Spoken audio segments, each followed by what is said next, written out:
Hey there, it's Derek here from Pacific Coast Auto in Japan. We're looking here at a JZX90 Toyota Mark II. This is the twin turbo 1JZ version of it, rear wheel drive. This one has 168,000 kilometers on it. The car was bought from auction here in Japan for export over to the USA. You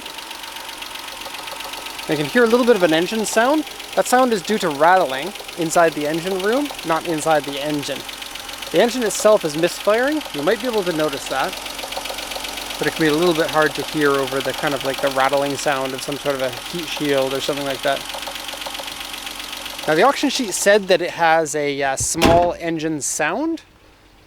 I suspect that it's a coil plug and less likely a spark plug. 158,988 kilometers. And switch that off for the rest of the inspection. Okay, so first we're going to go over the auction inspection sheet. I'll go over the notes on that, and then I'll go over the condition of the vehicle outside and inside. These JZX90s are getting hard to find, and even though this one had the engine problem, and that was known at the time of purchase, I'd say that the condition is fairly good compared to a lot of these. A lot of them turn into kind of drift cars because of their reliability and cheap cost of running them, but that has pushed the price up, even for these automatic transmission ones. And as far as 90s cars go, these are fantastic. They handle really well, they're nice and powerful, and this engine is just wonderful. Okay, so it's a 1994 Mark II Tourer V. This is all in Japanese, but I'm going to translate it to English. Auction rate 3.5. It says exterior D, which I think is a little bit harsh. For a vehicle this old, it's actually maybe a little bit above average. Interior C. 158,953 kilometers at the time of auction. Automatic transmission with AC. Actually, the AC doesn't work, but they didn't write that in the notes here like they should have. It's just not cold. It still blows, just not cold. Okay, the body here, you can take a look at this. It's a P3 is peeling paint on the roof. U3 is a dent. The dent on the roof is really not that big, and then the body has a few places of medium scratches and other paint issues. I'll go over the details when I go around the car. Here the report. Now it says engine, small engine noise. Okay, so that was something that usually we wouldn't bid on a car. It's up to you though as the buyer if you want to bid on it. And sometimes you can get a cheaper price if you go for something like that and take the extra risk, because you know a lot of people just naturally wouldn't.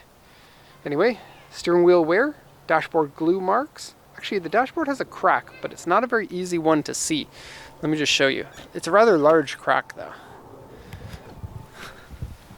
So right underneath the clipboard, let me just move that, there's a crack there.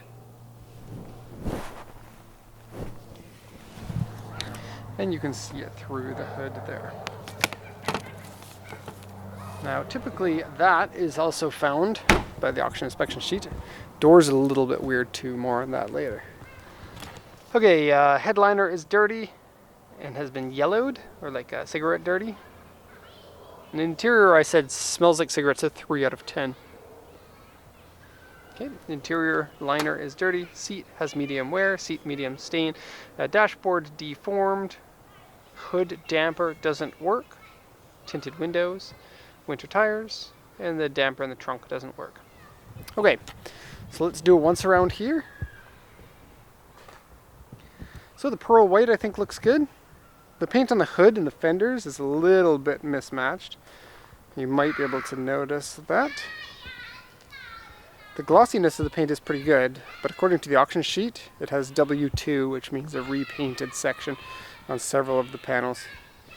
It's still running the original wheels on it, which I guess kind of make it look Camry-like. And that's the thing about this car, is it does look very much like the Camry, and I'm guessing that the reason why we didn't get this in North America is because the Camry already, you know, is a much cheaper car to manufacture, and it didn't have the name recognition or the potential for sales of a sports coupe, rear-wheel drive. I'm sorry, sports sedan, not coupe.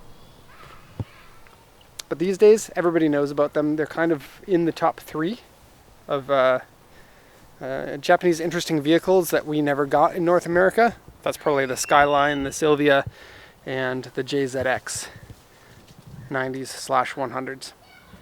Very popular in drifting, and that's probably why they're as well known as they are.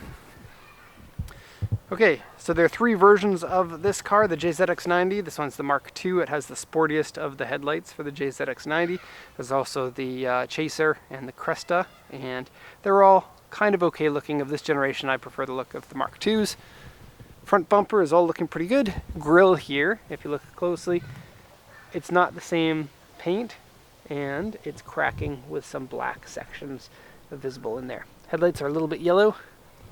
Here's the hood. You can see hood to fender, the slight paint difference. Okay, going down the sides, it's actually pretty good. We have a scratch at the bottom of this door here. This is what they called an A2. And then the car has a few areas of rock chips that have been touched up. There's one there, there's one there, there's two on the edge of the trunk, there's one on the A-pillar here. Now the paint on the top edge, if you look closely, is starting to bubble from about the midsection of the door here, and it's only right above this kink, and it's all of the back door there. It's not on the other side. Okay, the P3 on the roof, you can see it's peeling quite a bit, and the dent is right there if you look for it. It's not as big as I thought it would be. I thought a U3 would be much bigger than that. This is original piece, but it's cracked here and on the other side. It has a little repair there. Okay, I really like the back end of these. In fact, I love the everything about these. They're so good.